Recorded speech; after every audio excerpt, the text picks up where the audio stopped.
famosísimo autor argentino, Agustín Laje. Él es licenciado en Ciencia Política por la Universidad Católica de Córdoba y tiene una maestría en Filosofía por la Universidad de Navarra. Es escritor, politólogo, intelectual y conferencista, y nos viene a platicar hasta México sobre su nuevo libro, Las batallas culturales. ¿Cómo estás, Agustín? ¿Qué tal, Marta? Muy bien, muchas gracias. Mira, aquí tengo ya tu libro, estoy muy feliz, lo comencé a leer, pero bueno, es un libro bastante grande que no he podido terminar, pero me gustaría empezar, Agustín. Sí. ¿Qué es una batalla cultural? Mira, una batalla cultural es una disputa por los elementos de una cultura que se lleva adelante con arreglo a las instituciones y los dispositivos culturales. ¿Qué significa esto? Esa es la definición. ¿Qué significa? Ajá, en palabras. Claro, digamos, los elementos de una cultura son varios. Las normas, las costumbres, las creencias, las tradiciones, los modos del lenguaje, por ejemplo, los mitos, los ritos, etc. ¿Sí? Todo eso intangible conforma la cultura que impacta a la postre sobre nuestra conducta. Ya algo más voy a decir de eso. Ahora, disputar por los elementos de la cultura significa yo disputo frente a un otro para determinar cuáles son las creencias colectivas, los valores colectivos, las normas sociales, pero lo hago con arreglo, no a balas, no a plomo. Yo no voy a hacer una guerra de guerrillas agarrando una ametralladora como el Che Guevara, ¿no? No, lo que voy a hacer es utilizar las tecnologías y los dispositivos culturales para llevar adelante esa disputa. ¿Cuáles son esas instituciones y dispositivos? Bueno, muchos. Los colegios, las universidades, los medios de comunicación, las redes sociales, los foros literarios, la música, el teatro, el cine, las iglesias, las familias. En todos estos sectores están dando batallas culturales. Y lo interesante es que la política hoy empieza a tomar forma de batalla cultural porque nunca como antes la gran ciudadanía tuvo acceso a esas herramientas para ella misma poder dar sus opiniones, sus pareceres y poder organizarse, por ejemplo, para generar una tendencia en Twitter. Ajá. O, por ejemplo, organizarse a través de Internet para hacer una manifestación que después se concreta en el mundo offline, pero que empezó en el mundo online. Bueno, todo esto configura las batallas culturales de hoy y son la forma más cabal para mí de lo político en el siglo XXI. A ver, dime si estoy entendiendo. Entonces, por ejemplo, los políticos agarran estas ideologías. Por ejemplo, el lenguaje inclusivo. Exacto. Que ahora dices que hay que decir todes en vez de todas o todos. Sí. O los políticos también agarran estas ideologías del aborto, Sí. ¿no? Que después se vuelve todo un tema. ¿A eso te refieres con que la cultura está adentrándose mucho a la política? Claro, o sea, vos fíjate, la política antes era sobre grandes asuntos públicos, ¿no? Ajá. Decían en Estados Unidos, es la economía estúpido, ¿no? Eso fue un eslogan que sintetizaba que las personas, los asuntos políticos eran finalmente los del bolsillo. Ajá. Por eso, por ejemplo, la política en el siglo XX fue una política que estuvo atravesada por la noción de clase social. O sea, el sector obrero, la clase proletaria, levantándose contra el sector de los capitalistas. Ajá. Bueno, esa es la gran política pública. Los asuntos políticos eran asuntos públicos. Hoy los asuntos políticos son asuntos privados. Las cuestiones del sexo, las cuestiones del género, las cuestiones del lenguaje, las cuestiones del arte. Vemos política a través de Netflix, del cine, de las revistas, incluso de la moda. Por ejemplo, Black Lives Matter, ¿no? El movimiento racialista de los Estados Unidos, Black Lives Matter, ha salido a andar por las pasarelas de moda de Europa. Ajá, Entonces, fíjate sí. cómo cultura y política se mezclan porque lo personal se ha vuelto político, como decía el feminismo en la década del 70. Entonces, las batallas culturales se pueden dar, obviamente, desde un sector que defienda, por ejemplo, el aborto, pero también se puede dar desde un sector que no está a favor del aborto.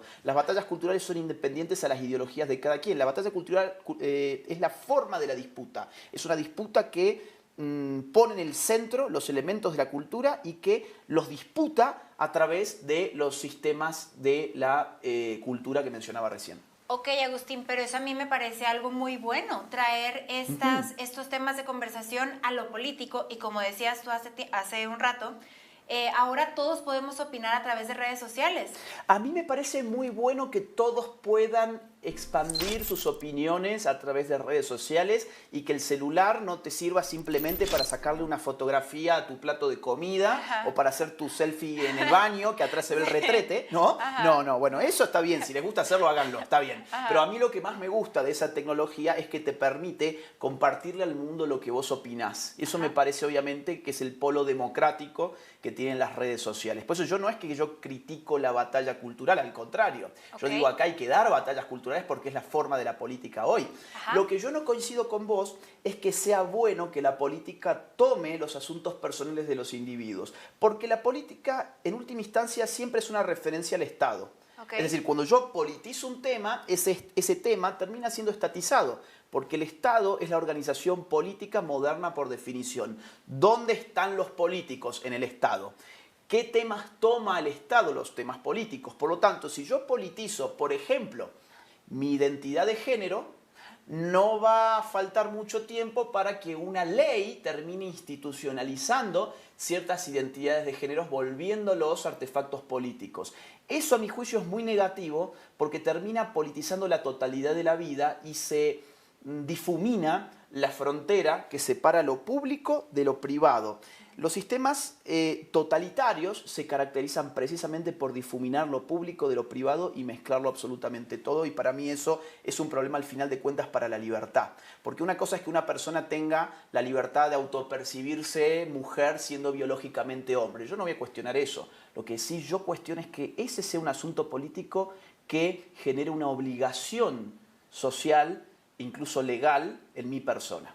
Ok, y nada más para ir cerrando en este tema, yo lo dejaría como pregunta. Sí. ¿No será acaso que estas personas, en este caso que mencionabas, están luchando por sus derechos y entonces una manera de respaldar sus derechos es a través justamente de lo político? Sus derechos ya están garantizados en Occidente. Es decir, en Occidente afortunadamente a nadie se lo va a asesinar por tener una autopercepción que está en discordancia con su realidad. Bueno, pero que sí sucede. Claro, pero si sucede el Estado mete preso al asesino.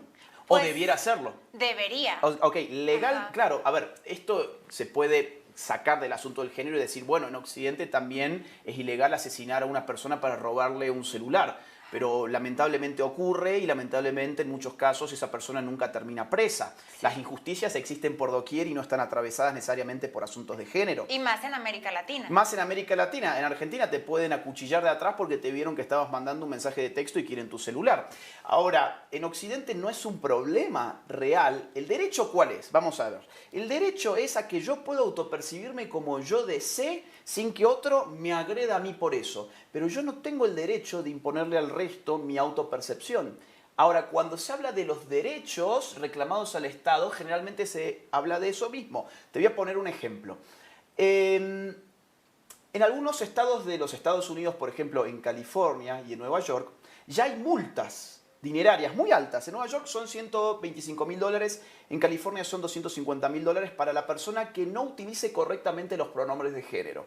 Por ejemplo, si yo me autopercibo Agustina en vez de Agustín, y vos en esta entrevista me tratás de él en vez de ella y nosotros estamos en California, vos podés terminar con un problema enorme en el Estado teniendo que pagar hasta $250.000, lo cual para mí es terriblemente injusto, porque yo tengo todo el derecho del mundo de autopercibirme como Agustina, así como vos tenés todo el derecho del mundo de percibirme a mí conforme tu libertad de conciencia. Entonces, una pregunta. Sí. Si tú vienes aquí y eres hombre y yo te percibo como mujer porque es mi percepción, ¿no te lastimaría que yo te dijera Agustina?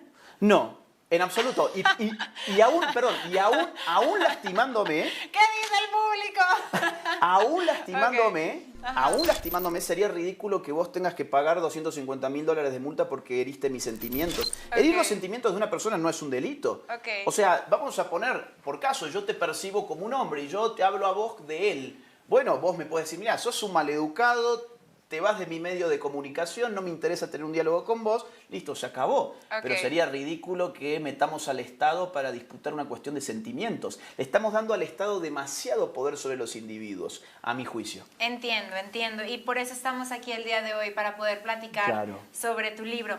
Ahora, vamos a regresar a este tema del libro. Hablas de una nueva izquierda, de una nueva derecha, incluso de una ultraderecha. ¿A qué te refieres con esto? Bueno, en general, ultraderecha es la forma en que los medios de comunicación hegemónicos le llaman a todo lo que no se arrodilla frente a la progresía y al izquierdismo. Me daba mucha gracia en las elecciones, por ejemplo, de Chile, Ajá. fueron hace un par de meses nada más, Sí. donde el candidato de la derecha, que era José Antonio Cast, en todos los medios era rotulado como el ultraderechista José Antonio Cast.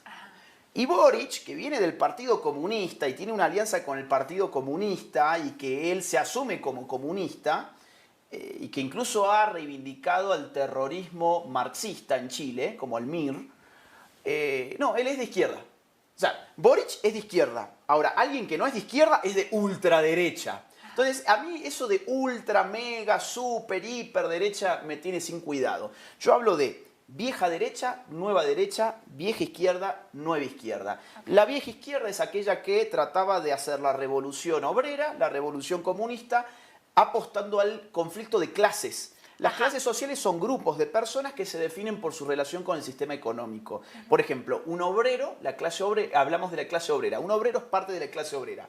Un capitalista es parte de la clase burguesa. Bueno, esa dialéctica obrero-capitalista es la que alimentó el discurso de las izquierdas desde el siglo XIX hasta mediados del siglo XX, más o menos. ¿Y cuál sería la nueva izquierda? Es decir, yo veo que la izquierda sigue presente en eso que dices tú. ¿Cuál sería la nueva izquierda? La nueva izquierda es la izquierda que allí donde antes iba la fábrica a decir, obreros, vamos a hacer la revolución contra el patrón que los explota a través del sistema capitalista, hoy la nueva izquierda cambia los actores y dice, mujeres, vamos a hacer la revolución contra el hombre que las oprime a través del sistema patriarcal. Es la misma dialéctica, o por ejemplo, homosexuales, vamos a hacer la revolución contra la heterosexualidad normativa que nos impone este sistema falocrático. Bueno, es la misma estructura, solamente que cambia los actores. Se ha dejado de preocupar tanto por la economía y ha pasado a preocuparse por la cultura y dentro de la cultura por el asunto sexual primordialmente. Entiendo, entonces podríamos resumir un poco que la izquierda es decir libertad, libertinaje o algo así, y la derecha sería conservador. A ver, no necesariamente. Yo no creo que la izquierda sea libertad porque la izquierda siempre es una remisión al Estado. La izquierda siempre reenvía el asunto político al Estado y el Estado por definición es el monopolio del uso de la fuerza. O sea, el Estado fundamentalmente es una maquinaria que tiene por función limitar la libertad del individuo. Cualquier cosa que yo mando al Estado es un límite para la libertad del individuo, por lo tanto yo creo que la izquierda no es liberal, sino que es liberticida. Liberal, esa es la palabra, sí. Liberal. Ajá. En Estados Unidos le llaman liberals, pero acá liberal en América Latina significa otra cosa, significa una persona que quiere menos Estado en su vida, menos burocracia, menos impuestos, menos políticos y menos gastos públicos. Eso configura hoy una pata de lo que es la nueva derecha. Es decir, los liberales clásicos, los libertarios, también los conservadores que vos mencionabas recién, son parte de lo que yo en el libro llamo la nueva derecha, diferente de la vieja derecha, que eso es otra cosa. La vieja derecha, no voy a hablar nada de acá de México, ¿sí? no lo puedo hacer porque acá hay un artículo constitucional, pero lo voy a poner con otros ejemplos. Por ejemplo, en España el PP, eso es la vieja derecha. La nueva derecha en España es Vox. Por ejemplo, en Chile la vieja derecha era Sebastián Piñera, la nueva derecha era José Antonio Cast. En Argentina la vieja derechita cobarde centro derechita, en verdad, era Macri, la nueva derecha es Javier Milei. Entonces tenemos, o por ejemplo, Donald Trump entraría seguramente dentro de lo que yo llamo nueva derecha, que es una comunión entre sectores conservadores y libertarios, frente a la progresía y al izquierdismo. Ok, y ya para ir cerrando, ¿tú crees que hacia allá vamos? O sea, América Latina, en tu opinión y en tu libro sobre todo, ¿cuál es tu visión sobre la nueva derecha? ¿Tú crees que América Latina debería de adoptar ciertas características hacia esa nueva derecha? La nueva derecha es un proyecto en curso, todavía no está definido qué es eso. Yo en el libro trato de definirlo, trato de pensar qué sectores pueden componer esa nueva derecha y trato de ofrecer una estrategia política basada en batallas culturales. Por eso el título del libro. Yo veo sí que en América Latina empieza tímidamente a emerger nuevas derechas que curiosamente tienen un éxito electoral enorme y que están compuestas por outsiders. Como te decía, Javier Milei en Argentina ha tenido un éxito electoral impresionante en los últimos meses. José Antonio Kast salió segundo en las elecciones presidenciales. Bolsonaro ganó en Brasil. En España, Vox en solo 5 años pasó a ser la tercera fuerza nacional. Entonces, ¿hay un futuro para la nueva derecha? Yo creo que sí, que lo hay, está emergiendo, pero es un proyecto en curso. Hay que ver qué le deparan los años siguientes y qué estrategias adoptan. La estrategia que yo ofrezco en el libro es una estrategia basada en batalla cultural. Excelente. ¿Hay algo más, Agustín, que nos quisieras compartir?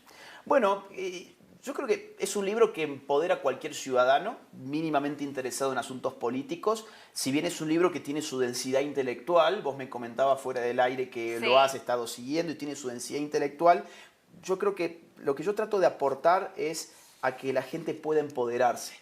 Y para empoderarse políticamente no basta leer libros de autoayuda, cositas así, manuscritos que parecen que tienen 5 páginas. No, esto es pesadito, es un libro que tiene más de 500 páginas, pero yo les aseguro que esta lectura les va a, digamos, cultivar la parte política del espíritu y los va sobre todo a empoderar para poder dar sus batallas culturales en el siglo XXI. Excelente, Agustín. Pues ya te contaré qué opino de este libro al final de leerlo. La verdad me parece muy interesante y como dices, es para tomar con un cafecito, para ir reflexionando que tanto nos hace falta a todas las personas en general, en América Latina, en México, y irlo digeriendo poquito a poquito. Así es. Muchas gracias, Agustín, por esta entrevista. A vos, muchísimas gracias. Hasta la próxima.